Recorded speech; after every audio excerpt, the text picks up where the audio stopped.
to his expertise for running. I come from a fitness wellness background.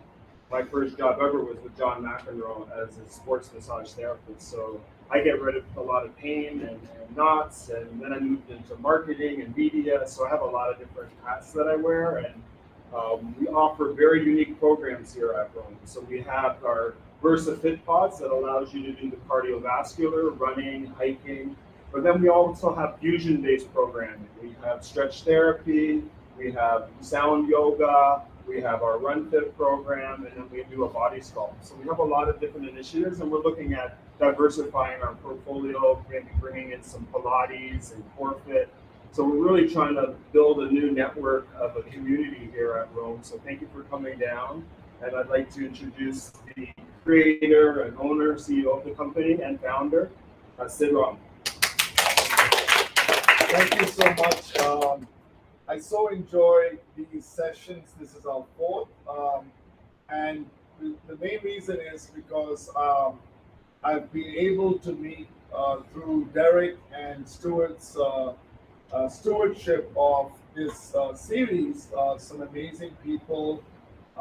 We had Chris Solars last week, and this week we have Gordon. And I'm really honored to have all of you here to hear my little story, and also to hear from our esteemed guests on how they perceive not only our space and this machine, but their own philosophy on running. So it's a great way to introduce not only ourselves to everyone, but also how the guests see what we're trying to do as being useful. So in a nutshell, I think I've told my story so many times. I try to switch it up a little bit, and some of you have heard a bit of it already. My background is in construction and engineering, and how I came upon this idea was really as a product of COVID. Up to that point, I was doing something in construction automation, but when COVID started, I had to make a decision on whether to pursue that or to take a hiatus and maybe look at something that had been a pet peeve of mine, which is that treadmills, when you need to use them, you can't get outside, tend to be boring, and I like to do trail running. So for me, it was particularly challenging trying to do anything like trail running on a treadmill. So I'm not a speed guy. I'm more like a nimble-footed, gazelle out in the rocks or whatever. Right? Goat is better, right? Gazelles aren't slow. but so in order to satisfy my own little, whim, I asked the engineers at that point whether we could divert some time to an idea that had been brewing in my head about making a more reactive treadmill. And so that was the genesis of this project, and that was July 5th, 2020. So a little over 2 years ago. It speaks volumes about my engineers, and I'd like to give a shout out to all of them who are now watching the live stream. There's Jason, Victor, Manny, Clark, Michael, Alex, and last but not least, John.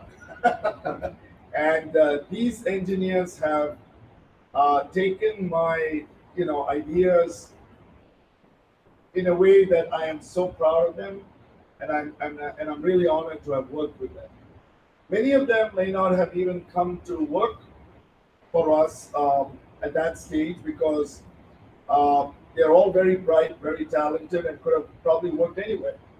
But the pandemic had dampened some of their opportunities with the other companies, so I was the fortunate recipient of a lot of talent in a concentrated space of time, and that is why we've been able to do so much.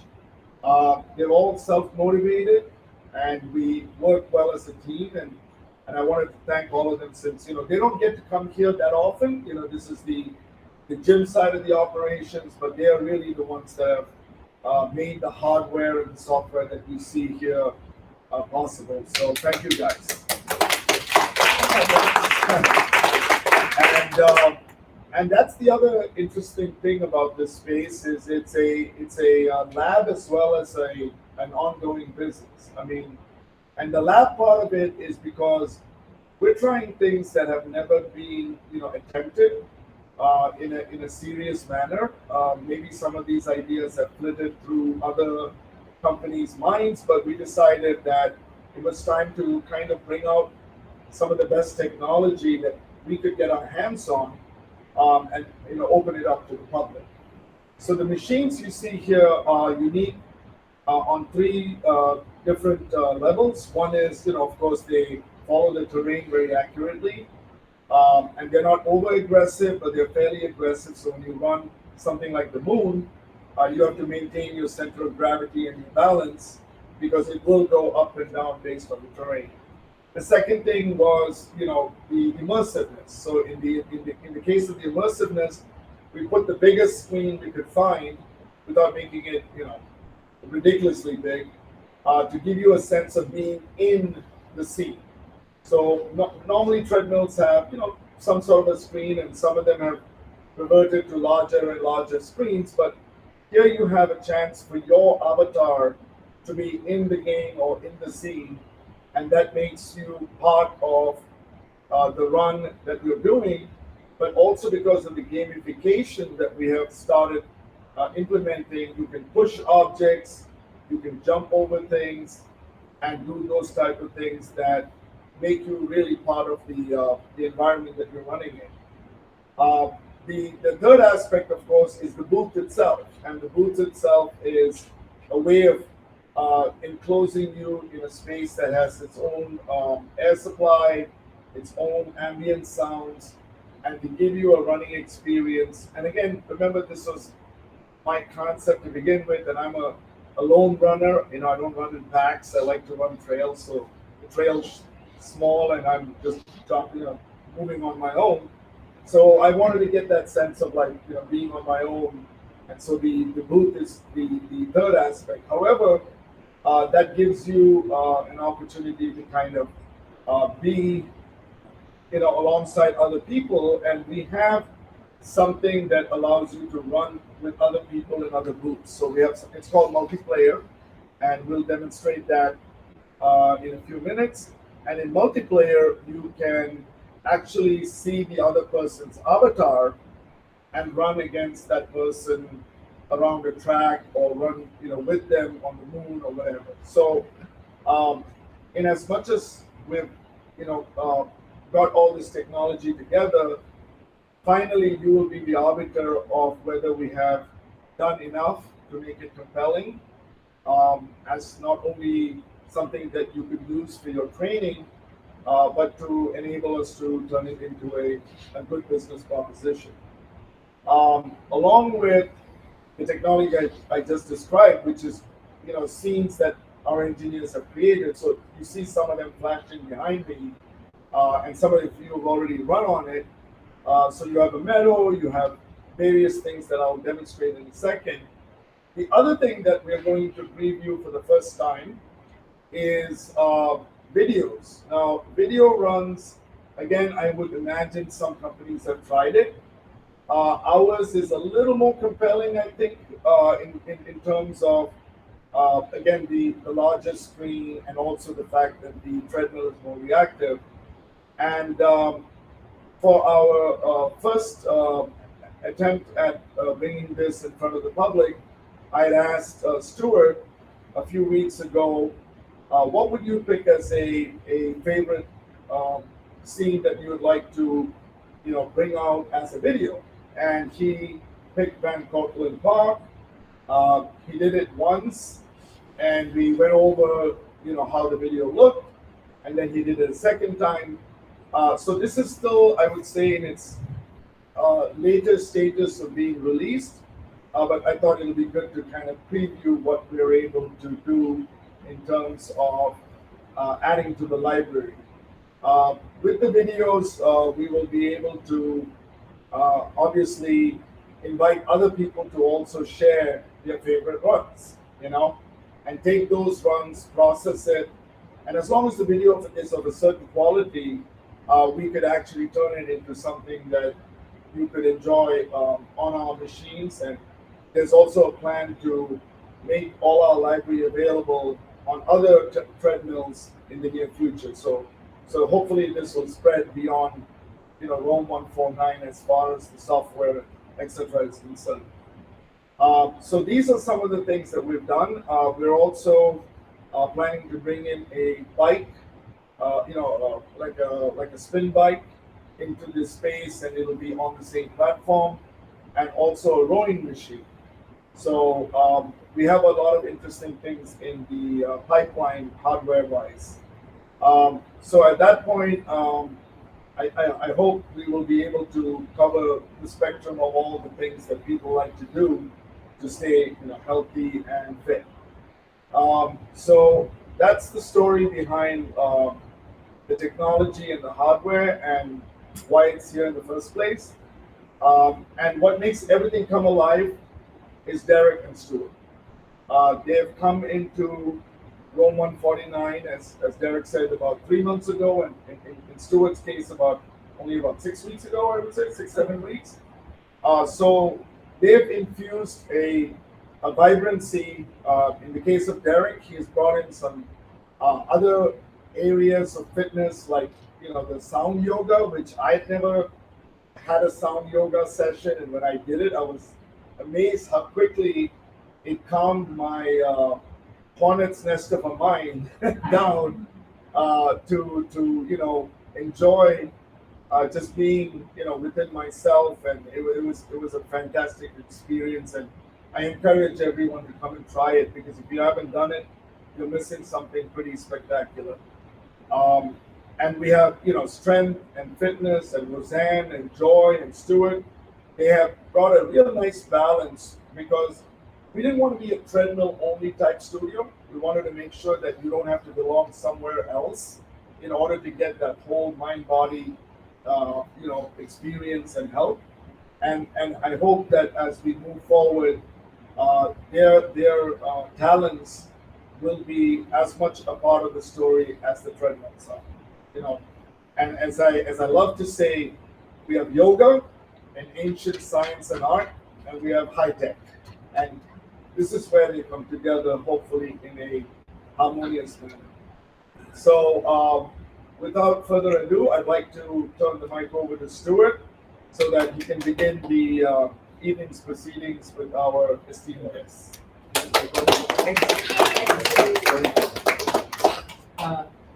Sid left out a couple of things there. When he says that he thinks that the gym is going to be known for more than the treadmill, I think that's pretty silly. Well, sound yoga accepted, because that's unusual and interesting too. But these things, when I first was told about them, I thought I didn't really see how virtual reality and my kind of running would intersect. But when I was brought in here by a guy who I respected a lot, Roberto Manges, and many of you know is an Olympian and does a little bit about real running. So he said, I've got to see this. Well, I said, see it.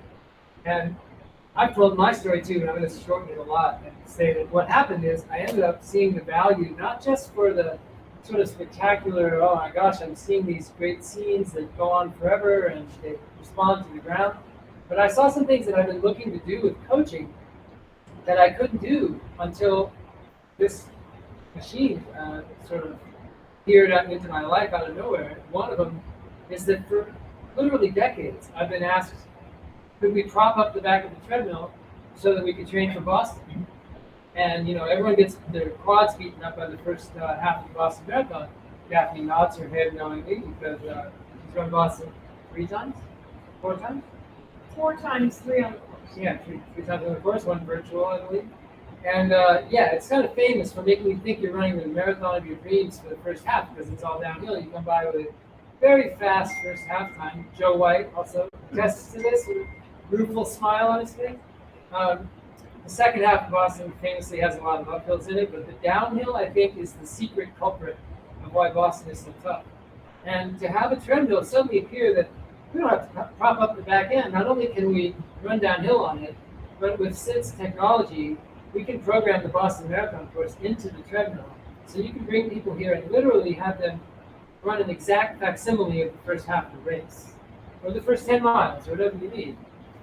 And repeatedly until you're in shape for it. Now that's not virtual. That's real as you can get. You're actually changing your muscles to be an expert at running downhill before you go to the Boston Marathon. Another nice case I found was Fifth Avenue Mile. Can't really train on it very easily because it's in the middle of Fifth Avenue in the middle of New York, but it's now in here. Any of you, if you want to run a mile, you get the chance. You can run the whole Fifth Avenue. The exact same, downhill first quarter, uphill second quarter, downhill third quarter, flat last quarter. You can do time trials right here and then get ready for the Fifth Avenue race on September 11th. In fact, I sort of started thinking outside my box into his, more or less, or the game world's box, and thinking, why do we need to go to the real race itself? Let's just run up Fifth Avenue Mile here, you know? And if you can't get in, just run the race here and say, well, yeah, I run the Fifth Avenue Mile virtually, like she ran Boston. See if you can beat your time, you know? And it's a real time. And then we need a leaderboard, we need a gym record, you know? It's going to be pretty fun. So those things I thought were the ways that I could immediately see the real, so-called real racing world benefiting from this. It's not just a toy or a game, it's actually a training tool. And very interesting. Because when you're running on it, you do have fun. And that's when I got completely hooked on it, was when I was running the Temple Run, which Gordon got to the top of just a minute ago, which is basically a climb through the mountains up to a monastery. But I was on Free Run, which I didn't know much about at the time. And poor Roseanne over there was thinking she was helping, but actually was making me go like 20 times as far as I was supposed to, at 18% and all this stuff, 18-degree grade, which I've never done on a treadmill. And when I was running as hard as I could run, basically, and trying to find this thing, I realized that those things were mutually compatible. They're running really, really hard could be really fun and funny almost, because I tried to get through the trees and around the corners, and there's the temple, thank God. And I finally ran down the hall and rang the gong, and I felt like I'd run up, like, you know, Pikes Peak half marathon or something. It's really hard. So there's all kinds of things, unlimited things we can do with this. So that's why I keep bringing runners in, since Sid lets me. And when I was asked, you know, who would really be the authority and would know what we were doing here and how well it pertained to other kinds of running. First or second person, I thought of Chris Solarz first because he has a world record on the treadmill. But the next person I wanted to get, I haven't been turned down yet. I got to bring in a 5-time marathon Olympic trials qualifier who also made the trials in the 10,000 meters. Okay? And so 6 total trials qualifications. And she would not tell you that herself. That's why I have to say all this. I armed some of you with the knowledge that if you don't force her, she will not say anything about how good she is. I will only say one further story. Well, she's the triple threat though. She's also a top coach. Now for Roadrunners, also has been for 3 at least local teams, including Moving Comfort Women's Team, which is a very good team. And then also she's writing for many running publications throughout her long career as an editor writer, including head of communications at Roadrunners and elsewhere, including Running Times editor. So she can do it, she can teach you to do it, and she can write about it. So there's pretty much not anything the running world can do. And I'll tell just one story. That is, in the Fifth Avenue Mile one year, she ran it like she runs every other race these days, seemingly just kind of on the whim. I don't know, why not? I'll go do that. And there's a way to sort the results in the Fifth Avenue Mile where you get it by age graded time, not by fastest time, but by age graded time, which means how old you are influences how much of a break you get. Like I can compare my 60-plus time to what it would be if I was 20.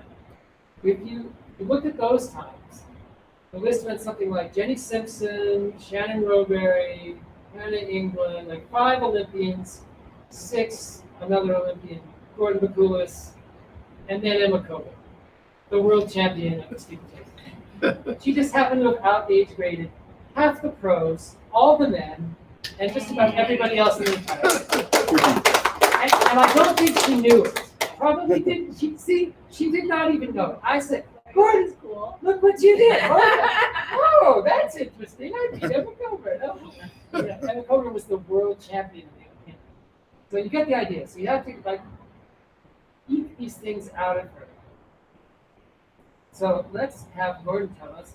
I brought her in here. She's run a couple of places. Did you run on the moon? Yeah, you ran on the moon. Around the moon. Ran on the moon. She ran on the water. Did the gong. Okay, yes, she sounded the gong at the top of the temple. Got there much quicker than I did. I ran underwater. Ran underwater. That's not easy. I ran on water. Yeah, here we go. Yeah, I'll let Gordon tell you what she thinks of this thing, and then we can ask her a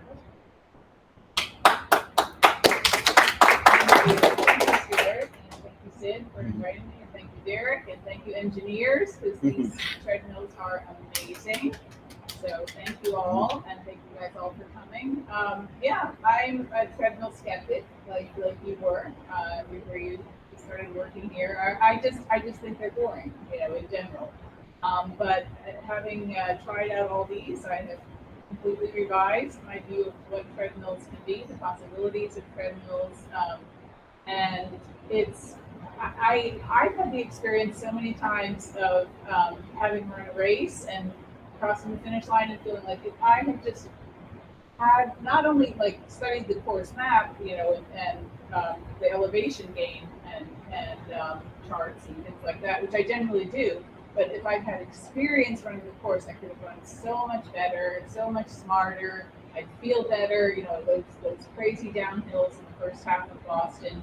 Even if you're cautious and don't go out too fast, they just beat you up because you're not conditioned for all that downhill running. And you can't. It's really hard to design courses, on actual roads and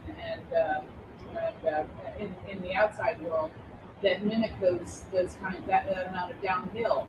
So you just finish feeling like, if I'd had the experience of actually running on that course, I could have done a better job. And it's not even, and so generally you can improve the next time you run the race, but you still don't have the experience of having practice on the actual course. We did that in Mile is another great example.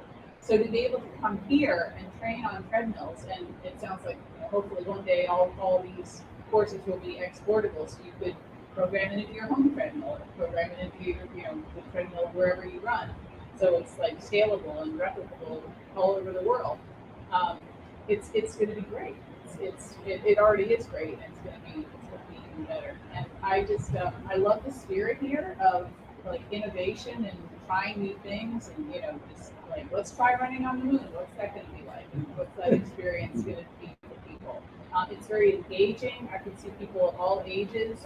I really tried to bring my 17-year-old kid along because I think he's a gamer like every 17-year-old boy. And he loved this. And, so it's just appealing to so many different kinds of people.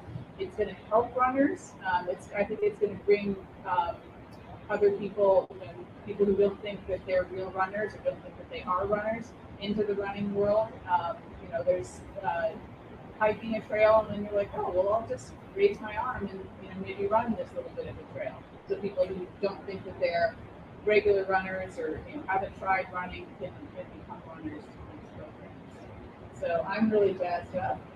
Really excited to demonstrate and try more things and talk to you guys and answer your questions about anything that I can answer. I'll certainly pass over to the experts, but I'm very excited about this. I'll just put in two more sentences. What you said is exactly what's going to happen. People come in for other reasons. What's this thing? I'll try it. Yeah. And they're not runners. I say, what kind of running do you do? And they sort of a little funny. I don't really run.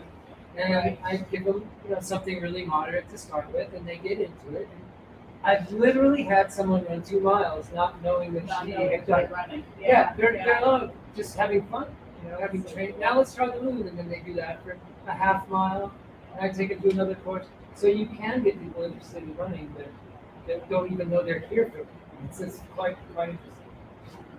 I found it really easy to learn it. I'm not an early adapter to new technologies. Let's just put it that way. But this was so easy and so seamless, and it was just fun. The fun aspect makes it easy. We didn't even mention the handles. Oh yeah, I was going to demonstrate that. Okay. Yeah. Yeah, that was cool. I mean, very intuitive. yeah, with the immersiveness, I wanted to eliminate, the consoles that, in my opinion, bedevil all these other treadmills because, it's the story of how do I make my treadmill freshen it up. Let me add another a cup holder, or let me add a USB port, or let me add a magazine, holder. Yeah. And as you'll notice, one of the proudest moments for me in terms of design aesthetics is when we decided we're not going to have a bottle holder for your water. You're not going to have a phone holder because Mother Nature doesn't provide it, and neither will we. Right? You're going to put your water on your belt, your phone in your pocket, and these railings are sturdy and they're there for a purpose to ensure your safety, but they should disappear from your view. And with advancing technology, we will hopefully add even more immersiveness. But we really wanted to, make the speed up and speed down very easy to do. So you just raise your hand up, and you'll see me do it in a bit. But it's a quick raise of your hand. You don't have to hold it up very long. The machine will pick up even a tenth of a mile at a time. So you can go a tenth of a mile, a tenth of a mile, a tenth of a mile, reduce a tenth of a mile by using the opposite hand. And then I believe you went on the moon. Did you try free run yet? On the moon? Yeah. Yeah. You tried Just the a free little run. bit. Just a little bit, yeah. And I do apologize. I think Machine 6 has been plaguing us this week. So when you get onboarded, I will probably ask the staff to watch out for Machine 6 because there's a small connectivity problem that's plaguing us. But I do apologize for that. But when you turn, you can turn in the game. So the name of the place is Rome because we want you to be able to roam anywhere you want to. So whether you're roaming on the moon or roaming on any of these maps, now some maps are more destined to be single track, like when you're on the track or you're on the marathon.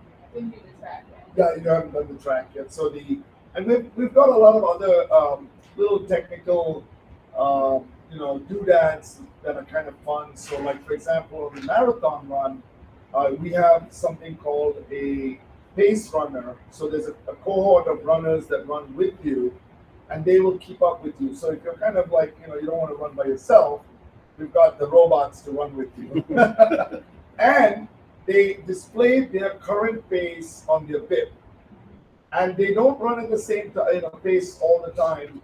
They will give you the illusion that you can catch up to them, and then they'll just take off on it. So just like real life. It's like real.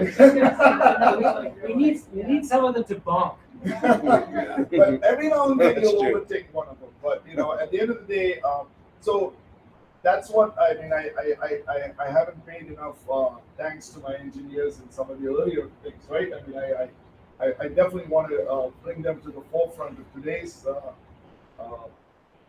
expose of what's happened because we just ideate and figure out what would be cool, what would be interesting to keep people immersed in it. Do you have any other? No, I was wondering. I would love for people to ask more questions. You can ask non-wrong questions too. You don't get that many 5 times trials. I was just going to ask, how do you prevent, for people at home more than the runners here, but how do you prevent knee injuries and other injuries when you are? Yeah, that's a great question. How do I prevent knee injuries and other injuries? I have good biomechanics, so I haven't had a lot of injuries over the course of my career. And I just try to pay a lot of attention, like check in with myself, like first thing in the morning, just to make sure there's no little things brewing. I do a lot of foam rolling. Do you do foam rolling? Do you know foam rolling? You Yes. get all different sizes and sort of configurations of foam rollers and foam roll different parts of your body. I do the hamstrings and the quads every day, twice a day. And that really helps a lot. And yeah, and then just general wellness practices. Try to stay well hydrated. Follow a healthy diet. But really, and then when I do have an injury, I generally head to a PT really pretty quickly, and get exercises that promote strengthen. Because usually an injury has happened because of a weakness or an imbalance in muscles and connective tissue. So if you can strengthen those. And the last injury I had was in 2018, and it flares up every now and then. It's in the back of my knee, and then I really believe in like rock tape or KT tape or any, they all seem to work pretty well. And so when that flares up, which it usually does when I'm increasing my mileage, which I'm doing right now, I'm doing a fall marathon, I just use the tape. But injuries happen. They're not, they kind of go with the territory. So it's, not getting upset, not big, not assuming the worst, just knowing that you're going to have injuries over the course of your running career.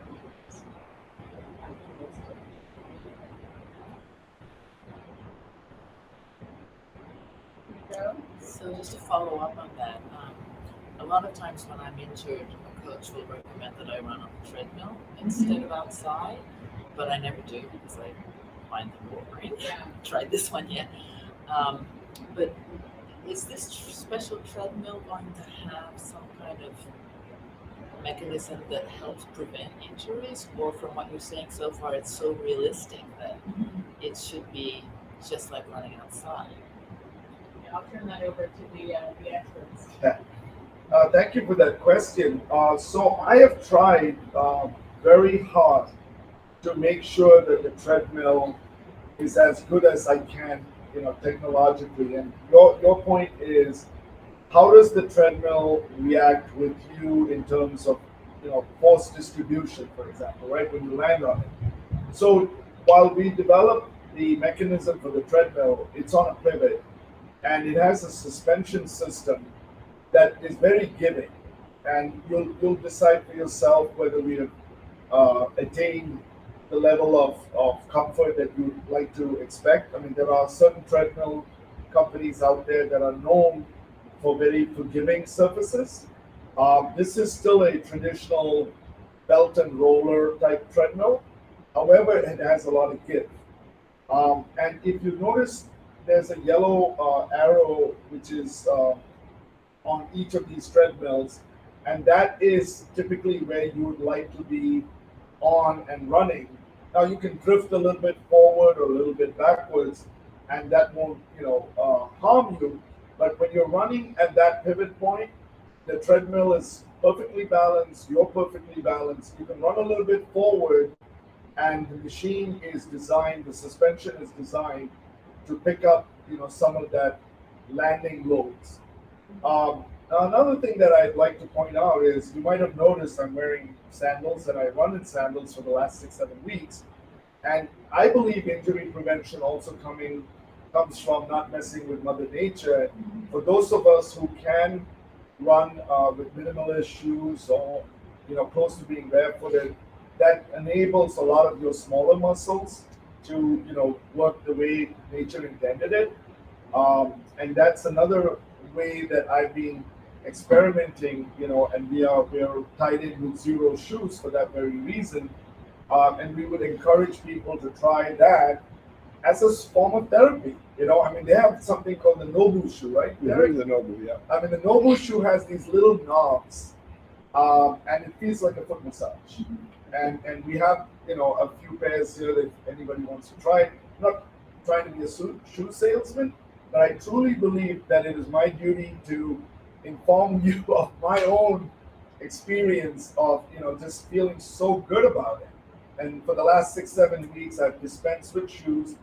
I've had a lot of good pairs of other, shoes, and there are probably other companies that do an equally good job of minimalist footwear. But I would encourage people that have not experienced a treadmill in something minimalist to take advantage of it. And why is it important on this treadmill? Because the treadmill is challenging. It's going to challenge your balance. Other treadmills go very slowly up and very slowly down. So the same muscles get used repeatedly. By the time it changes, it's a very fractional, slow movement. This thing goes all the way from 40-degree grade to a -8 in about 2 seconds. Okay, so when I run the moon, you'll see this thing is like pitching. So imagine, again, if you're recovering from an injury, you don't want to do that. But even if you walk, you're going to be engaging core muscles. you're going to be engaging all those foot stabilizers, the knee stabilizers. Why do you get injured? As you rightly pointed out, I'm a wannabe runner. I don't run a lot of miles, and I can't imagine how you go through all those miles, right? But in my opinion, being able to use all the muscles God gave you is the way to prevent injury. And trail running is what I like doing, where I get to use all the muscles. I'm constantly moving side to side, hopping on a rock, jumping on this, jumping on that, and I've stayed fairly healthy. Although age takes its toll, but for the most part, use everything God gave you and evolution gave you, and I think you'll be in a better position. This treadmill, I will do my best to live up to that standard. And we will constantly tweak, and your input will be much appreciated as to whether, as I said, if you feel that there's something that you don't like about it, or you think could be improved. No, that's all really cool. I haven't tried the one that goes from 40 degrees to negative. I'm looking forward to that. But I do enjoy it. Yeah, when I'm hiking, I like to up and down hiking for that reason. It really is like a full body exercise. And along the same lines as of varying the terrain, I do rotate my shoes. I don't just buy one pair of running shoes and wear them until they're worn out and then start with a fresh pair. I'm kind of always rotating in new pairs. So, I'll have 4 or 5 going at any given time. And they all have the same, end up having the same lifespan. So, the frugal among us, of which I'm a big frugal person. Despite being a runner who likes gadgets and gizmos. I like to get my money's worth. I end up using the shoes for the same lifespan. They all last about 400, 500 miles, but I'm constantly switching. Like, I won't wear this pair of shoes on my run. And that seems to help. They're slightly different. I stick with the same brand. I haven't always done that, but I've been doing that for the past 4 or 5 years. But every pair of shoes is different. Even the same model, they're just slightly different from one another. So it seems to help. Would you like to tell us something about what's written on the side of the shoe? I just write the date that I start them. Yeah, very old school. Here's an answer. Yeah. Let's get questions for I think you got a question. Yeah, it was a comment too. Like, so one of the reasons why it's healthier to run on these than outside, you're not going to get a crack in the sidewalk that you can trip over, and you're not going to get like rocks in your feet. So I think it's partly also like there's 4 other things that happen on New York City streets. But the other thing I was thinking about is I wondered with this whole no shoes concept, what do you think about people like running in socks or things like that, so that it's really like even more so like mounted into the earth? So I have not tried running in my socks, and the belt gets a tad warm if you run on it for a while because there's friction. I would say that it's probably something I should try. I've got pretty tough feet. You can imagine. Back in India, we used to play soccer barefooted. We would play cricket barefooted. I mean, anything we could do barefooted, we would do barefooted. So I've got pretty calloused feet. And then, but it's a good point. I mean, the idea is we have conceived of actually putting turf as a belt, or something more compliant, and just to give you a different type of feel under your feet. And those might be actually more comfortable to walk on. But if you run and there's friction, I don't know how running barefoot would. I mean, I wouldn't recommend it at the moment. I haven't tried it, but these type of sandals, and they're very thin rubber. They really allow your foot to do everything it wants to do. I mean, there's absolutely no movement that my foot can't do in a sandal. So this is the next best thing, which I can endorse as something I've tried. Sure. So Gordon, when we came in, you were on the treadmill and you were your hands, and you said you were able to pick it up quickly. And just in terms of the hand movement, how intuitive is it? And if you run into trouble, like literally, like can you just stop on a dime, like what? Stop like this. Yeah, That- you just put your hands out to the side, which is sort of what you would do anyway. You know, if you like, if you're like starting to fall on a trail, you go like this. You know, you want to increase your center of gravity. You want to, prevent your body, like if you start to lose your balance, not to fall over. And it's just instinctive to put your hands out to the side. So that happens. And then you raise your right hand to go faster, and you raise your left hand to go. It felt very. Hey, Daphne. This is not entirely related to Rome, but I love the story, so I hope that you will share it. This seems like a pretty major technological breakthrough training-wise. Another big technological breakthrough that we've had in the last several years is people figuring out that you need to eat things while you're running a long way. Tell us what you ate when you ran your marathon PR. My marathon PR, I didn't eat anything. It was like before the goo era. There was no goo, but if there had been, I'd have a much better PR because I just like completely ran out of steam. I'd been taking Gatorade, but it just wasn't enough. There was no goo back in the day, like the 80s, and I lost 3 places and like 5 minutes in the last mile. So it was and if you see the picture of me like coming, it was in New York City. Coming into the finish line, it's just like, wow, give that woman a cheese burger. Something. It was just like I just run out of calories, and I fueled before the race and taken Gatorade, but there was no gel. So just to give you the idea of the sort of thing I mean about going. So when you dropped those 3 places, you lost 3 places. What did that put you in finishing the New York City Marathon? Well, I finished 8th in 2:33. But I hit the halfway in 1:14, so it's 5 minutes. If I run even splits, this is becoming a shoulda, coulda, woulda kind of story.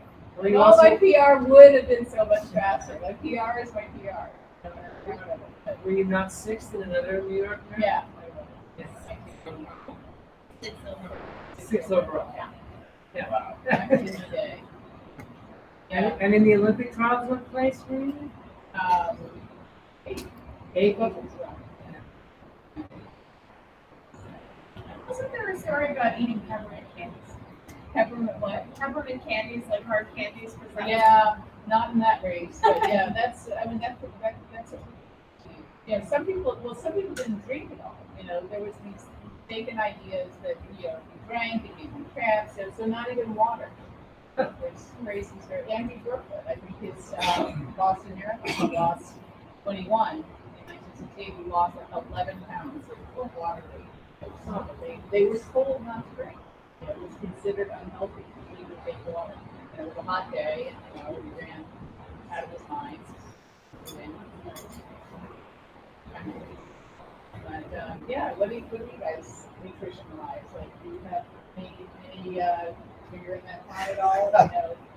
You can't really do virtual nutrition. You gotta No, do it, right? No, I mean we do have UCAN as a company that we have stocked some of their products.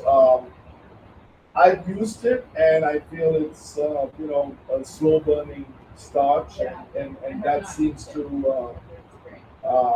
But again, I know that we're only trying to put products here that are meaningful and that we can vouch for to some extent. But other than that, I don't run those type of distances where it's a huge problem. I mean, I'm anywhere from 5 to 8 miles is my. But in trail running, you're up and down and sideways, so. Well, hiking, you can hike all day. You need to eat. Yeah. Do you just eat real food? Yeah, yeah. Hiking, that's the difference between running and hiking. And Yeah. ultra running, they can generally incorporate some kind of a gel or bar. UCAN is, they just do liquid stuff, right? It's It's very liquid. You can drink it. And then have you tried it? It's here, yeah. Yeah, they have some really tasty, like bars. Uh-huh. I mean, those things are just tasty as a Just snack. for a snack. You know? They just came out with a new gel. Huh? They came out with a new gel of pineapple. Oh, fine. Yeah, pineapple. People love it. Yeah, apparently. Yeah. Yeah, no, I thought they it's just did that. no, they and again, there's a lot of science behind what they do, and I would encourage everyone to try it and read the science and see. You guys try, you can? Yeah, you're a fan?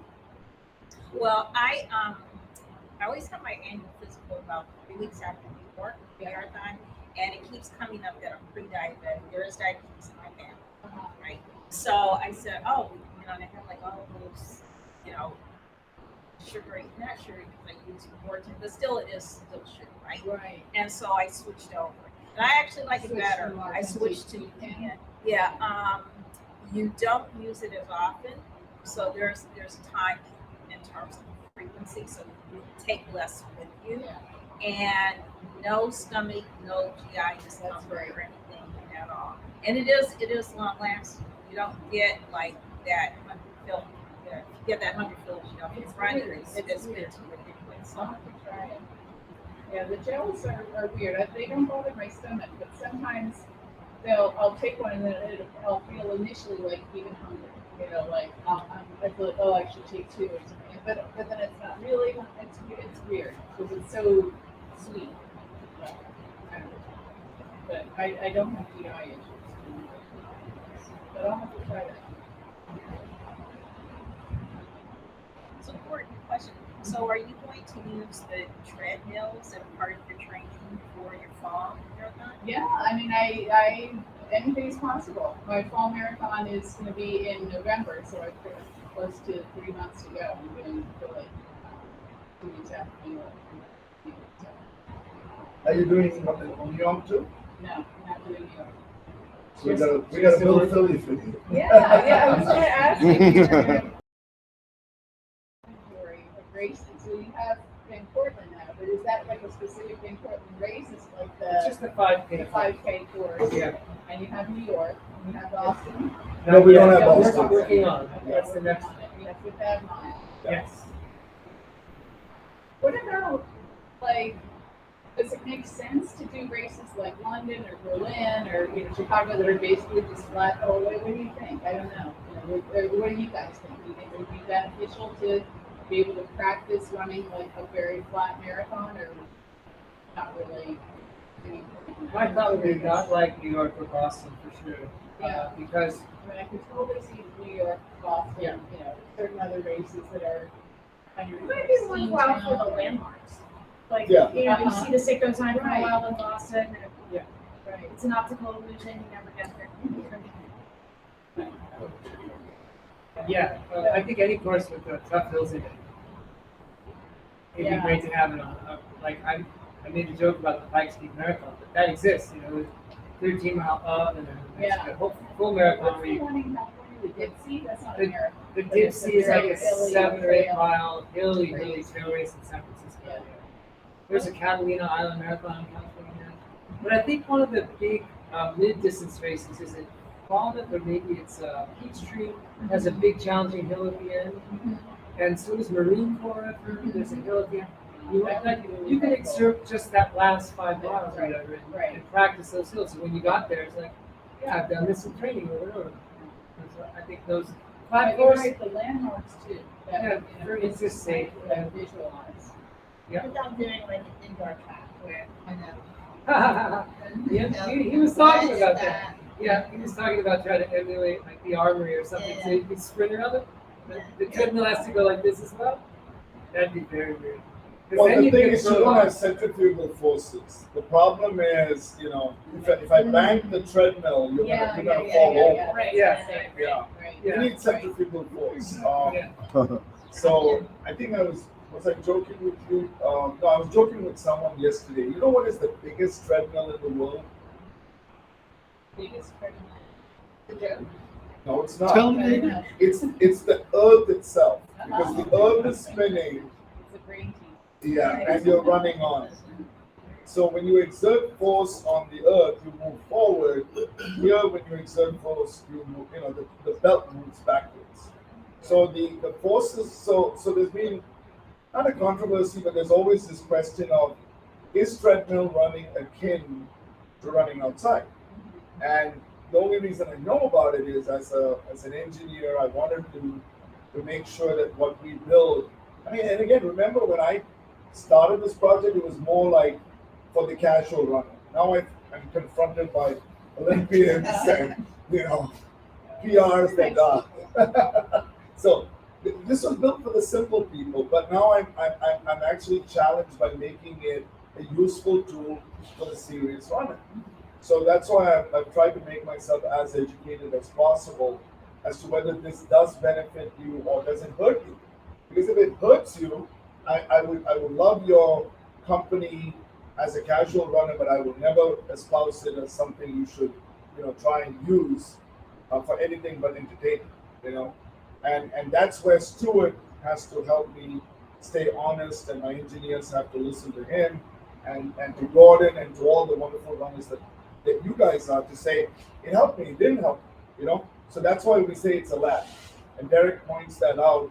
We have engineers actually downstairs with computers, and so we're constantly assessing whether we're doing good in the overall scheme of things. But the one thing you don't get is the wind resistance, right? So outside, you have either wind assistance or wind resistance.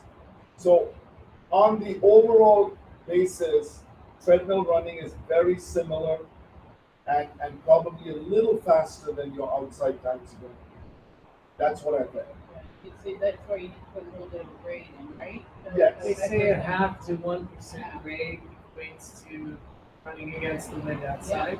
Right. So But so the benefit, as to your point, when you see the landmarks, right, or you get the cue of when the grade is going to change and you run it 3 or 4 times, it gives you a competitive advantage.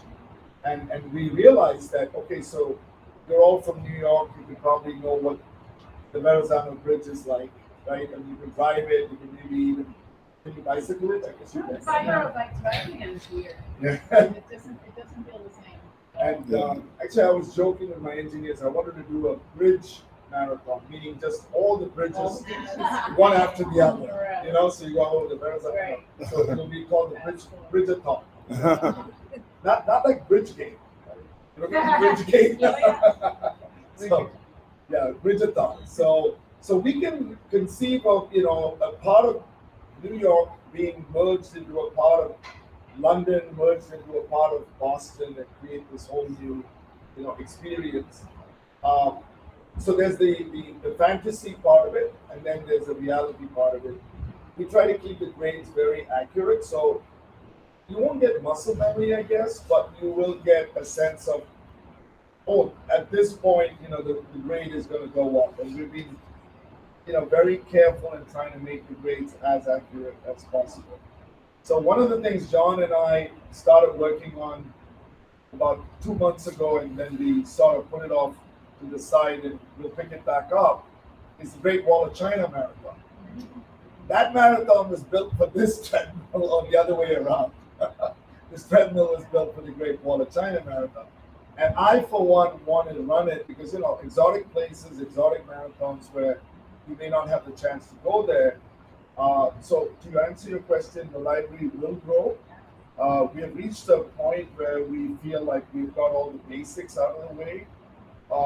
And the big challenge for us as a startup has been to build both the hardware and the software that goes on top of it. Most companies will do one or the other, but I said to fully express the machine, you need to have the software that talks to it the way we want it to talk to it.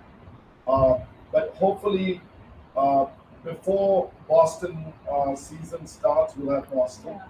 And then within 1 year cycle, we'll have all the majors. Yeah, no, I think that having Boston is going to be really popular. Just that everyone talks about the hills, the downhills and the hills. And to actually feel like, okay, this is what it feels like to run downhill for 13 miles or whatever. Really downhill probably is. So far we've had 2 people run half marathons of the New York Light Marathon. So And again, we were making sure that they didn't face any discomfort Yeah. from facing this big screen for the better part of 2 hours. They were not running full tilt, but I think they did it in about an hour and 30 minutes or so. So maybe a 3 hour. So fast. Yeah. An hour 30, 35. I mean, but it was really a test of man and machine. Yeah. And both made it out in one piece. Thank God. So, but we will continue to, add either snippets, as you said, snippets of things that, maybe Heartbreak Hill is one of the things Derek has been encouraging me to, get on it, quickly. But we're looking at the race schedule, and we'll try to catch up with all of the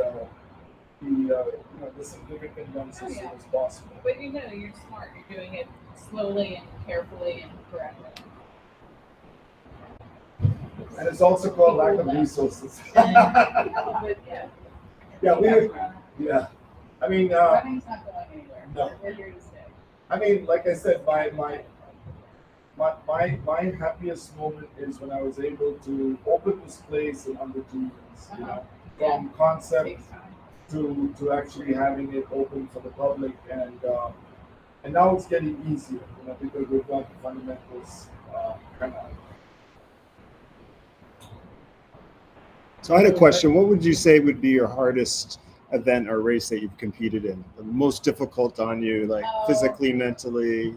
I mean, Emotionally. I think Boston is a really hard course. And the first year I ran it, not having run it before and not having practiced on the course, I just felt like I wasn't prepared for how difficult the second half was. It got the Heartbreak Hill being the biggest one. But then when I came back and ran it the second year, I was like, prepared. But yeah, just you hear about those things, but then you hear people say, "Oh, it's not so bad." Heartbreak Hill, I got to the top of it, and I didn't even realize, that I run up Heartbreak Hill. I thought it was really hard. So that was challenging. I've also run a 60K in Central Park. It used to be called the Knickerbocker 60K, and it's just called the NYC 60K. That's like 37 miles of just, beating 4 miles. And that was really hard. I don't think I'll go back. I did it Okay. twice, and Wow. the second half was worse than the second time was worse than the first. I felt like, the first time I had a feeling issue again. But then the second year, I overcompensated, and I had to. It's really rare that I have to use the restroom during the race, but I did. I just had to go. I wasn't nauseous or anything. It just fueled too much, and it was just you don't want to worry about that so much in the race. Yeah. What kind of, how'd you place in those races? I won the first one. The first one I won, but the second one I was third, I think. Really? Yeah. Because you went to the bathroom. Yeah. Ultra running. Your bad day is a fantastic day for someone else. It's fun. It's fun because you meet a whole different set of people. So ultra runners. Yeah. I mean, there's overlap, obviously.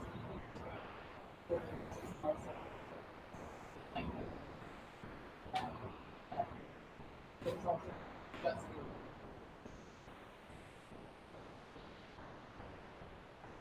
yeah, but running a mile is really hard too. The Fifth Avenue mile is so hard. You just feel like I'm not gonna make it. I'm gonna be like the only person who drops out of the Fifth Avenue mile. But you're also an 800 meter specialist. No, not me. That's before that.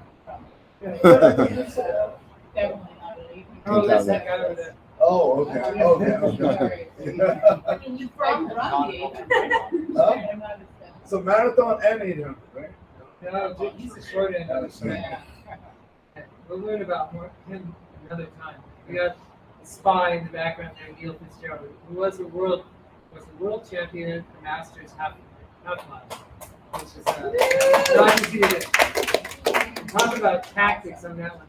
So he took the lead with 5 meters to go, and then there was another guy closing on him who, if it had been another 5 meters, would have probably passed him, right? That's why we're having to say 800 meters, not 801. Yeah. Timed it You perfectly. timed it right. So, there are no more questions. So, I'm really intrigued about this fact that you can come and do a virtual marathon. You know, like you said, you're really, as you know, struggle so much with New York. Can't come here and run 6 hours on the machine. Yeah. But you, I'm wondering, how long does it take to create that kind of software? Like, is there a possibility that I could come in and say, I want to do just all of the bridges in a marathon? Because those are really psychological torment for me. Or can you customize? Would you be able to customize like that? Well, the short answer is yes. Have we implemented it? No, but John is working on. So imagine the entire marathon as a squiggly worm, right? And you would put your finger on that worm and, go to a point of interest and let your finger go, and then you will start the marathon at that point. Currently, what we have is 6 or 7 places where you can start. So you don't have to come each time and start at the very beginning. You can progress to wherever you want, and so some of the things that we want to bring in is the ability to store your runs, on our. You'll have an account, so you'll be able to store your runs. We're working with Polar. Polar Watches is someone that saw the value of what we're doing. We're using some of their technology for heart rate monitoring. Eventually, we want to be able to beam all of the watches information onto the screen, so you get a sense of how stressed you are, etc. But in terms of being able to do just the bridges, for example, right? That's a pretty cool idea as far as because those are intimidating. Those are where you start climbing for long, and some of these bridges are like 2 miles. They're not short bridges, right? Yeah, So. there's some that's too. So John, you heard the request from the crowd, right? And he's working on that, and I guess if you come back in a week or two, right now we have actual just jump points, but his idea, which I totally endorsed as being a great idea, is to have this worm. So every trail will be this worm, and then you just basically slide your finger. Like a slider. Yeah, like a slider. But Yeah. it'll be like, okay, I want to start over here. And he has refactored the game. I'll show you in a second. Where things jump very quickly, so it's not like you're going to be sitting and waiting. It'll be like, wow, I finished the first bridge, I'm off to the second bridge. If we want to curate all of it into a bridgeathon, we could do that and then make that just a separate cool thing to try out. But like I said, I'm more of a space cadet, so That's a good idea. I'd like to run a marathon. If you see behind me, from the moon to the earth, the Moon Earth Marathon. It's only 236,000 miles. 282. 282. Huh? How hard did that? There's no resistance all at all. downhill. They just push you once and you go the whole way. But we can definitely do that, so that only the interesting portions of marathons that you're wanting to get that psychological advantage. I at one point I said this is almost a cheating machine, because you would have run a course without actually having to take the trip out there, But Stuart assured me that the number of times he's had to have people go to Boston, spend the money, stay in a hotel, do the run, just to get a feel for what it is. You just, I've done it too. yeah. Wait, now didn't you take a trip with like 6 people just now? Well, you were there too. So they traveled to Boston. Yeah. They traveled with, I think, 4 other people. They'd all qualified for the race. They all went to Boston. They ran their last 125. They're on the course itself. So that probably was fun, but It would be nice not to have to do that. What about for like serious nerds, Cox Stewart? Like could Stewart potentially one day run the 1960 World Olympic Marathon with the tequila? Apples? On the cobble. You don't start him with the cobble tread. No, he'll start his, he said turf, he meant like artificial turf, but he was also literally musing about, couldn't we get things that like were magnetized to the treadmill from underneath, and every time around it had a different terrain on it, so he could really be running terrain like a trail? It's like, come on. Anyway, I don't put it past him. So cobbles, that's next. Cobbles. We can do the wrong. I mean, let's just digress for 1 second. What Marquis de Sade, the course designer, had the Olympic marathon on cobbles, the whole race, and Abidi Bikila of Ethiopia won that race barefoot. Wow. On Someone cobbles. gave him shoes the day before and tried them out and was like, He didn't like the shoes. And what year was that? 1960. Oh First- wow, the that's the first- year I was born. So. That was the first African Olympic champion. First guy from Africa to win it was Bikila, who was a kid, and put him on the course with shoes. He said, I don't like these to go off on the race. But he did come back to the next Olympics and win again with shoes. That's in Tokyo. It was scorching hot. Anyway, yeah, it's an interesting history. Yes, we did. Questions? What about you guys were dragged in here by our friend Ellie? What do you think of this place? You guys run yourselves also? Yeah. I had a chance to try it out. I thought it was really great. Yeah. And I'm a big fan of treadmill running. So Is your last name not spelled Rahman, R-A-H-M-A-N? Is this Rahman, R-A-M-A-N? You're R-A-H-M-A.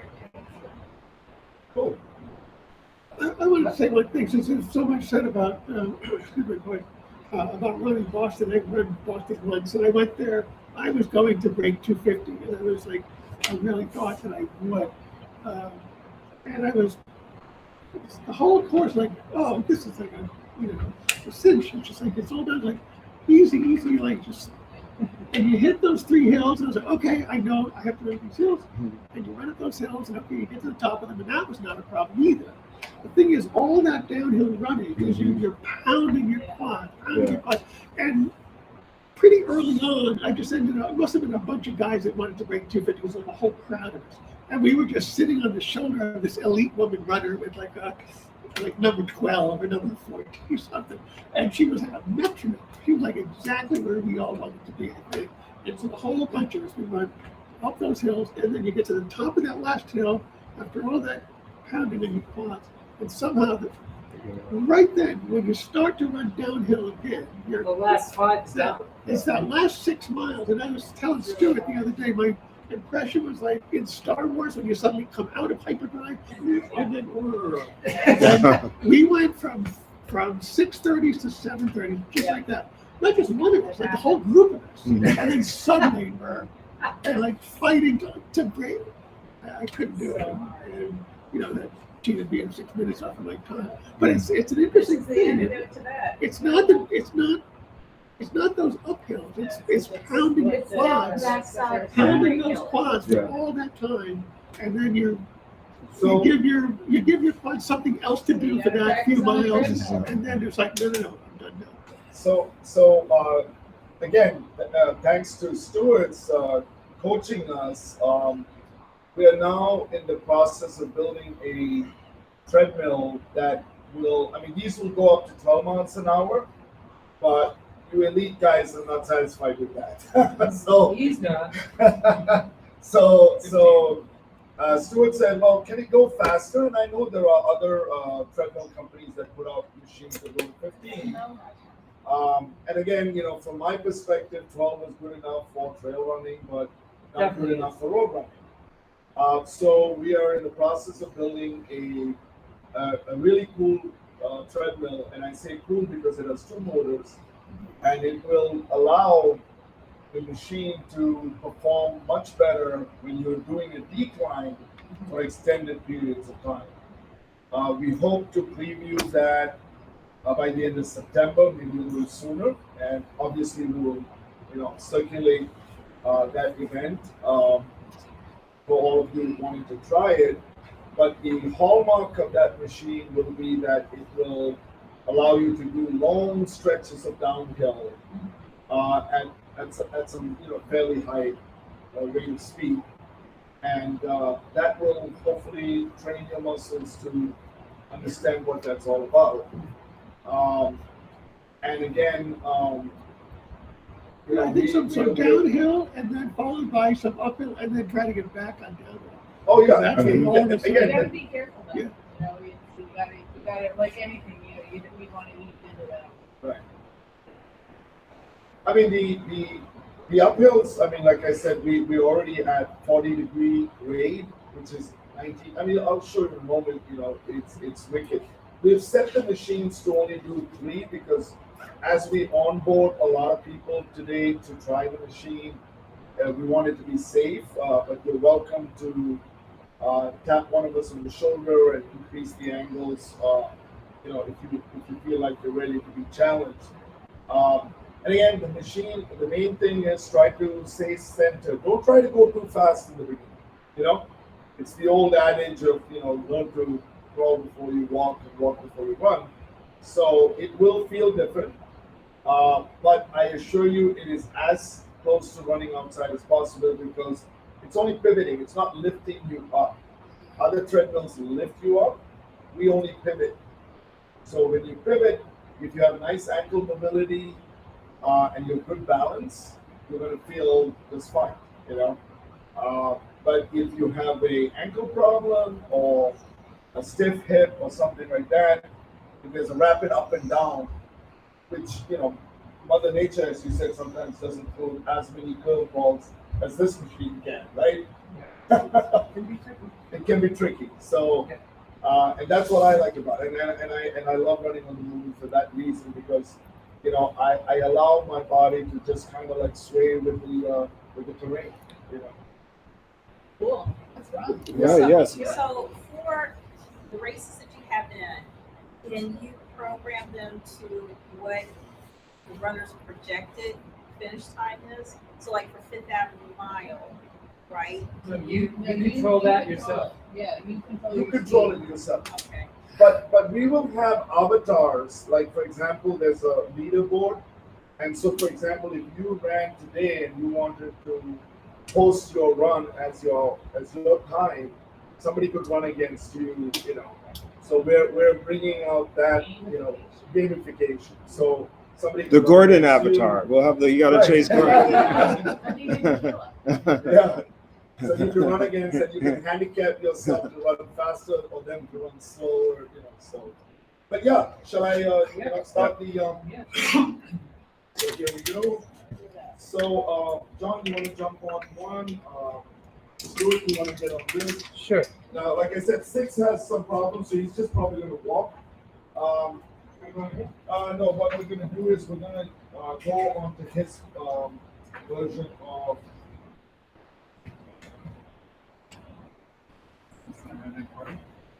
I think so. No, I think he has a. Which one? They all have that problem? No, 1 second. No, we're not going to do one corporate. We're gonna do the first thing first, and then we'll get back over it right now. Where should I be? You're going to be on this one.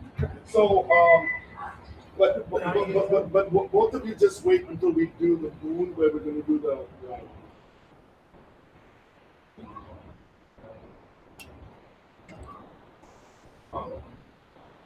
No.